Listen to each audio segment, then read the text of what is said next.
সজনে ডাঁটা দিয়ে অনেক রকমের সুস্বাদু পদ যেমন সজনে ডাঁটার শুক্তো, সজনে ডাঁটার পোস্ত, ঝাল, রসা আপনারা অনায়াসেই বানাতে পারেন। কিন্তু সজনে ডাঁটা দিয়েও যে পিঠে বানানো যায় তা কি আপনারা জানেন? আজকে আমি খুবই ইউনিক এবং আঞ্চলিক সজনে ডাঁটার একটি রেসিপি শেয়ার করতে চলেছি। আমার আজকের রেসিপি সজনে ডাঁটার পিঠে বা পিঠা। এই রান্নাটি ভীষণই সুস্বাদু। এই পদটি বানানোর জন্য নিয়েছি শাঁসযুক্ত সজনে ডাঁটা। ডাঁটাগুলোর খোসা ছাড়িয়ে একদম পরিষ্কার করে নিয়েছি আর ধুয়েও নিয়েছি। এছাড়াও এই পিঠে বানানোর জন্য লাগছে নারকেল কুচি। নারকেলগুলোকে এভাবে কুচিয়ে নিয়েছি আখের গুড়। আপনাদের কাছে আখের গুড় যদি না থাকে চিনি দিয়েও পদটি বানানো যায়। কড়াতে কিছুটা জল গরম বসিয়ে দিয়েছি। জলটা হালকা ফুটে উঠলেই ওর মধ্যে আগে থেকে কেটে ধুয়ে রাখা সজনে ডাঁটাগুলো দিয়ে দিলাম আর সজনে ডাঁটার অনুপাতে লবণ দিলাম এবং 5 মিনিটের জন্য ঢেকে দিলাম। অপরদিকে একটা বাটিতে কুসুম গরম জল করে নিচ্ছি। এবার ব্যাটারটা বানিয়ে নেব। প্রথমে দিলাম চাল গুঁড়ি, এইবারে দিয়ে দিচ্ছি আখের গুড়। 300 গ্রাম চাল গুঁড়িতে 150 গ্রাম গুড় ব্যবহার করেছি। দিয়ে দিলাম স্বাদ মতো লবণ আর নারকেল কুচি। এবার কুসুম গরম জল দিয়ে হালকা হাতে মেখে নেব। আপনারা যে যেমন মিষ্টি খেতে পছন্দ করেন সেই অনুপাতে মিষ্টি ব্যবহার করবেন। পিঠেটা খাওয়ার সময় নারকেল কুচিগুলো যখন মুখে পড়বে ভীষণই ভালো খেতে লাগবে। দেখুন ব্যাটারটা ঠিক এই রকম তৈরি হবে। নতুন স্বাদের সজনে ডাঁটার এই পিঠের রেসিপিটা আপনারা বাড়িতে বানিয়ে ফেলুন এবং আমাকে কমেন্টের মাধ্যমে জানান এই রেসিপি আপনাদের কেমন লাগলো। 5 মিনিট হয়ে গেছে, এবার ফিরে এসেছি। দেখুন সজনে ডাঁটাগুলো সুন্দরভাবে সেদ্ধ হয়ে গেছে। এবার ডাঁটাগুলোকে নামিয়ে জল ঝরিয়ে নেব এবং সঙ্গে সঙ্গে ডাঁটাগুলোকেও ঠান্ডা জল দিয়ে ধুয়ে নেব। ধুয়ে জল ঝরিয়ে নিচ্ছি। অপরদিকে কড়াতে দিয়ে দিয়েছি 1 চা চামচ সর্ষের তেল। তেলটাকে গরম করে নিয়ে তেলের মধ্যে ফোড়নের জন্য দিয়ে দিলাম 2টো শুকনো লঙ্কা আর গোটা জিরে। এবার ফোড়নটা 40 সেকেন্ড মতো ভেজে নিয়ে ওর মধ্যে সজনে ডাঁটাগুলো দিয়ে দেব। এবার 3 থেকে 4 মিনিট সময় ধরে লো ফ্লেমে নাড়াচাড়া করে নিচ্ছি। এই সময় ডাঁটাটা হালকা করে সাঁতলে নিলে খেতে ভীষণ টেস্ট হয়।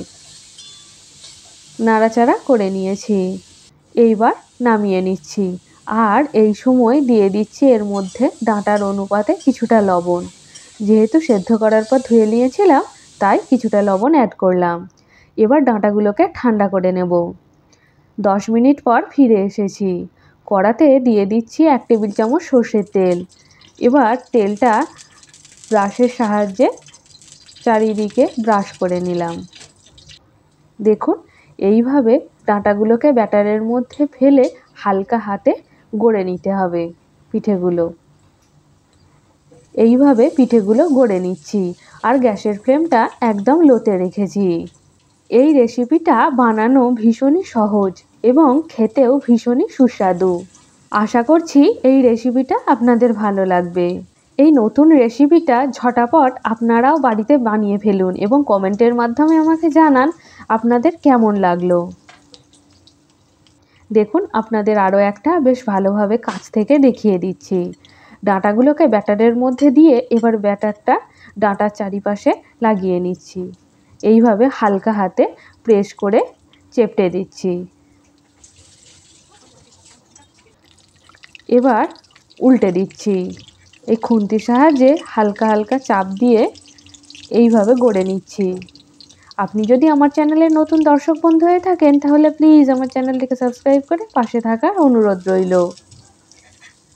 আর আমার এই নিত্য নতুন রেসিপিগুলো আপনাদের কেমন লাগছে অবশ্যই কমেন্টের মাধ্যমে আমাকে জানাবেন। পিঠেগুলোর গায়ে যখন হালকা পোড়া পোড়া রং ধরবে সেই সময় বুঝবেন পিঠেগুলো তৈরি হয়ে গেছে। আর অবশ্যই গ্যাসের ফ্লেমটা একদম লোতে রাখবেন। দেখুন এই পিঠেগুলো আমার তৈরি হয়ে গেছে।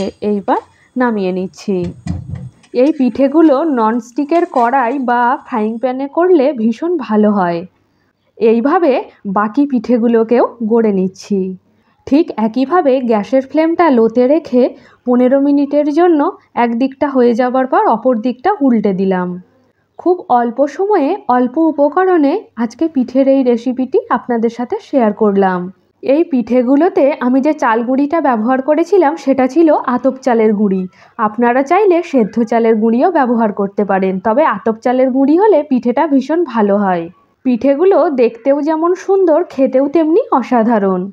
আজকে এ পর্যন্তই। আবার দেখা হবে অন্য পর্বে অন্য একটি নতুন ভিডিওর সাথে। সবাই ভালো থাকবেন।